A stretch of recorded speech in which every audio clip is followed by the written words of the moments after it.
FSU under Mike Norvell has come a very long way. And prior to last season, things were looking really gloomy in the city of Tallahassee. They lost to Jacksonville State a couple of years ago. I still remember that game like it was yesterday. And they didn't get cheated by the refs. Jacksonville State, an FCS opponent, beat Florida State at home, fair and square. And then after Jacksonville State won, you know what they did?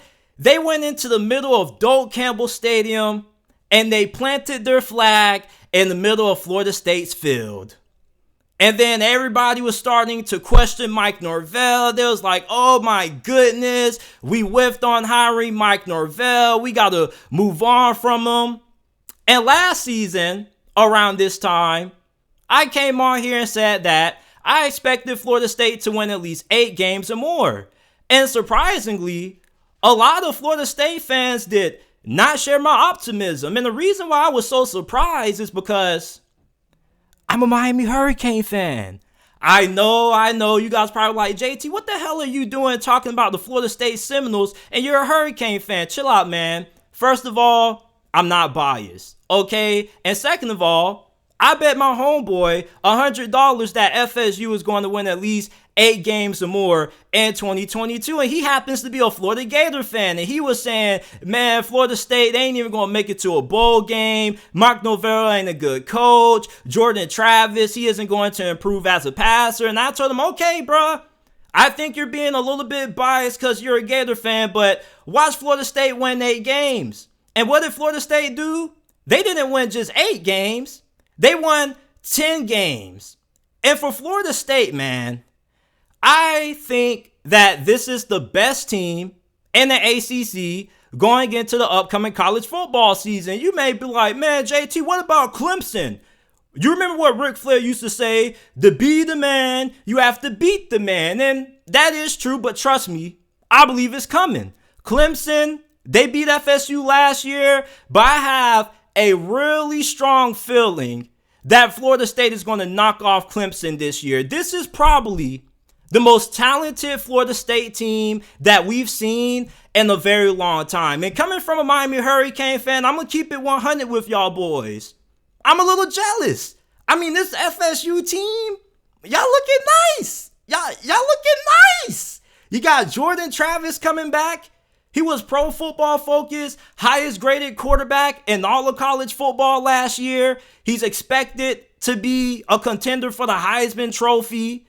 He had 31 total touchdowns last season. The dude has improved tremendously. I remember there was one point, every time Jordan Travis used to come into a game, you knew he was just going to run the football. His passing ability at one point kind of seemed like it was non-existent. So the growth of Jordan Travis over the last couple of years under Mike Norvell and the staff has been really impressive. This dude had career highs in pretty much every statistical category throwing the football. Completed 64% of his passes. He threw 24 touchdowns, only had 5 interceptions. He threw for 3,214 passing yards. And we already know how dynamic he is when he decides to tuck the football and run. But the player who I'm the most excited to watch on FSU this year is 6'7", 235-pound wide receiver Johnny Wilson. Now, I don't know why the hell Arizona State let this guy walk away and transfer, but this was a tremendous find for FSU. Now, I don't know where Johnny Wilson is from, but whatever they was feeding this dude when he was a baby, man, they might need to check him for something. He might need to go ahead and get drug tested, because I can never remember the last time we've seen a wide receiver that was 6'7", 235 pounds. And this guy is damn near unstoppable. He was second in college football last year in yards per reception. And he's only going to get better. Like, how do you defend this if you're a cornerback? Most cornerbacks in today's age of football probably a 5'10", 5'11", and then at best you may find a cornerback that's 6'2", 6'3", maybe 6'4", but even then, Johnny Wilson is taller than pretty much every single defensive back he's matched up against. The dude doesn't really have to do too much to catch a 50-50 ball over you. And plus, he's a physical specimen, and he's also really athletic. I don't know how the hell a team like Clemson is going to have an answer for Johnny Wilson. I expect Johnny Wilson to have a big season for the Florida State Seminoles this year, and I'm definitely not going to be surprised if he ends up being a first-round pick in next year's NFL draft. Heck, he probably could be a top 15 pick. A 6'7", 235-pound wide receiver, where do you find this at? Just where? Are there any other wide receivers in college football right now that have Johnny Wilson's size? I mean, oh my goodness. And then you got running back Trey Benson coming back. He had 9 touchdowns. He was averaging over 6 yards per carry. And he's going to be running behind probably the best offensive line that FSU has had in recent memory. I remember a time when the offensive line for Florida State used to be a huge concern. And even last year, you were just hoping that if you were a Seminoles fan, that the offensive line would at least be average. And the offensive line was probably one of the best in the ACC. And going into this year, with the offensive line that you bring back, with the offensive linemen that you have returning, and the guys who you're bringing in from the transfer portal, this offensive line is probably going to be the best in the ACC.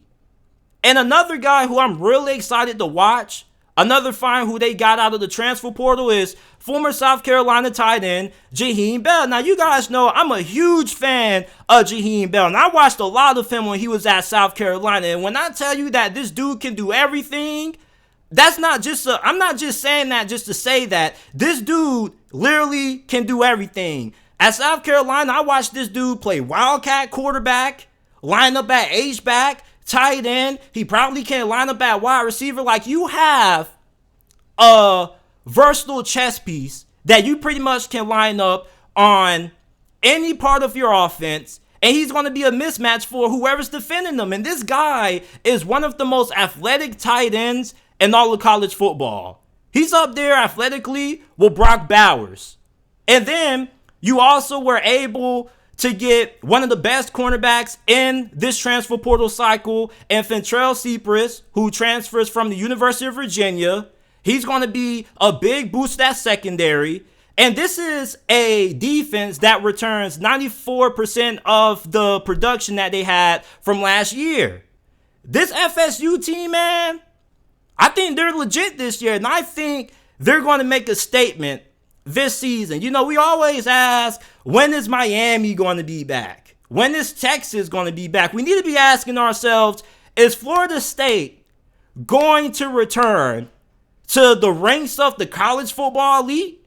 Because it sure looks like it right now. And if you're a Clemson fan, I know you still have your chest poked out because FSU still hasn't beaten you yet and hasn't taken the title away from you as the kings of the ACC. But trust me, it's coming. And the thing that FSU is doing that Dabo Swinney refuses to do is utilizing the transfer portal. Now, he went out and he got Garrett Riley, but what's the use of getting an offensive coordinator if you're not going to give him the necessary pieces needed for him to execute his offense at a high level? I mean, right now, FSU, in my opinion, not only is the best team in the ACC, but I'm picking them to win the ACC. And remind you, I'm a Miami Hurricane fan, okay? And I've won a lot of money betting on Florida State football. Now, I'm never going to put my money on Miami, not until they prove to me that they're capable of not losing to a Middle Tennessee State and actually showing me that they can actually play like, you know, they're actually a Power 5 football program, or, you know, a legit blue blood program, which a lot of Miami fans be quick to tell you about the history, quick to tell you about what they won in the 80s, 90s, and the early 2000s. But what the hell have they won in the last decade? Absolutely nothing. So for Florida State, man, you're in a very good position to grab the ACC conference by the throat. And when you play Clemson, look, when you played Clemson last season, okay, Clemson pretty much had you beat. Clemson pretty much was the more talented football team, but now you've caught up to Clemson. All right, Clemson has gotten too complacent. They got too comfortable. You want to know why Clemson got so comfortable? Because the ACC for the last couple of years has pretty much been a joke. And these Florida schools have not been able to get their act right. Miami still can't get it right, even with Mario Cristobal. But FSU, they're cracking the code. And last season, you can say, well, JT, Florida State didn't have the toughest schedule. Okay, cool. But I mean, they still won 10 games. That's something. What did they do the season before that?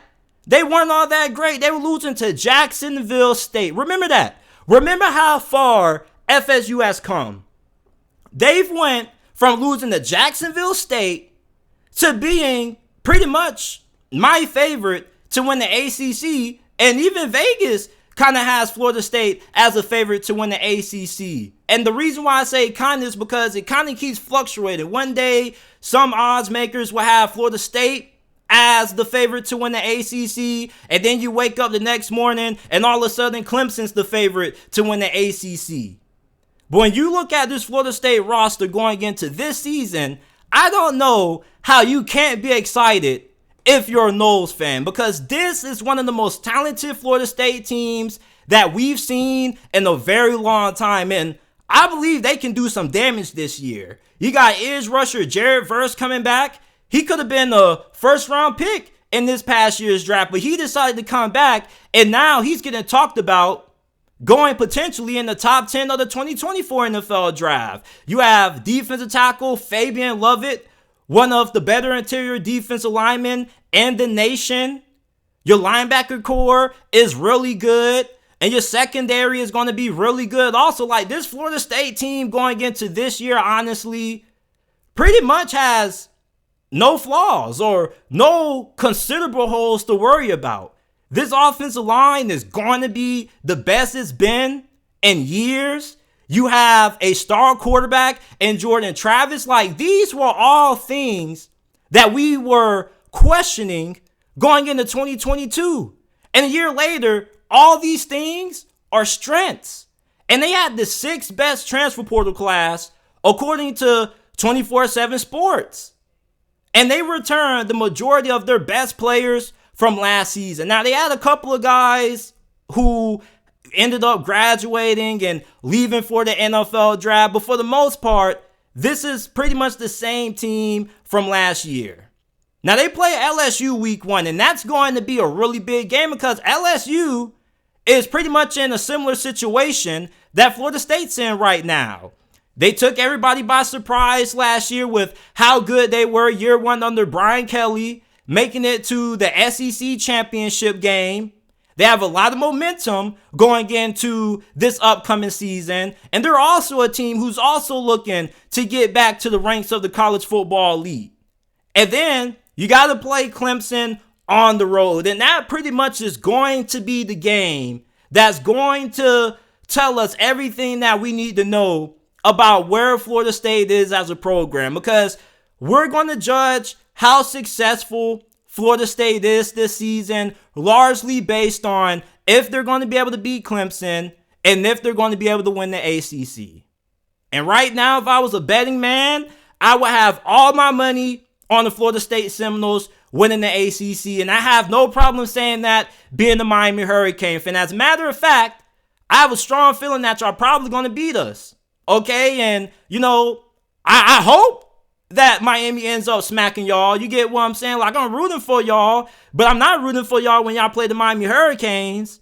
But I'm going to be watching you guys very closely this year. You want to know why? Because I'm going to be right across the street from y'all boys. I'm going to be transferring to FAMU. I'm going to be in the hills. So I'm going to stop by, catch me a couple Seminole games. And if you guys spot me at Doak Campbell Stadium, you know, say what's up. You know, maybe take a picture with me or something like that. I love engaging with y'all. But Florida State, man, y'all done came a long way. Y'all went from having a school called Jacksonville State planting their flag in the middle of y'all stadium to now being talked about Not only winning the ACC, but potentially making it to the college football playoffs. Do you know the last time we saw Florida State playing the college football playoffs? It was the first time it was introduced when they lost to Oregon.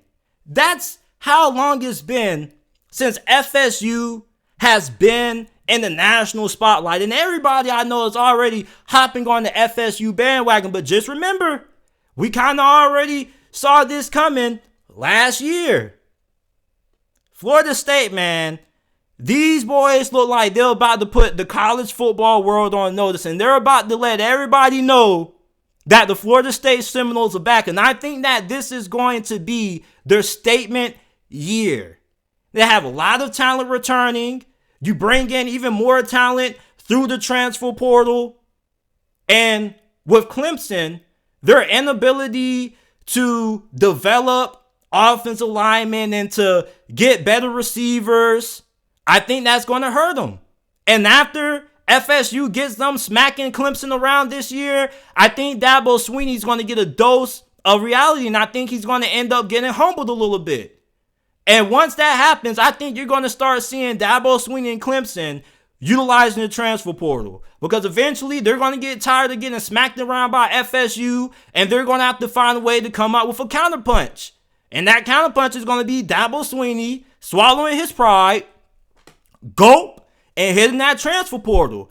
As a matter of fact, I'm not going to say that. I'm not going to call it ignorant, but I do think that it's a little bit, puzzling that Dabo Swinney refuses to add talent in the transfer portal when you see what FSU is doing. Okay? And if you were to ask Dabo Swinney right now how he feels about FSU, he'll probably be like, they're doing some good things, but they still got to beat us. That's coming. Trust me. Okay? Florida State, these boys, they're going to be something serious this year. I promise you. I promise you this isn't the same FSU team that you remember under Willie Taggart or in the last final days of Jimbo Fisher. This is a Florida State football program that right now is in prime position to not only grab this conference by the throat and dethrone Clemson, but also getting back to the college football playoffs and getting back to that national championship team.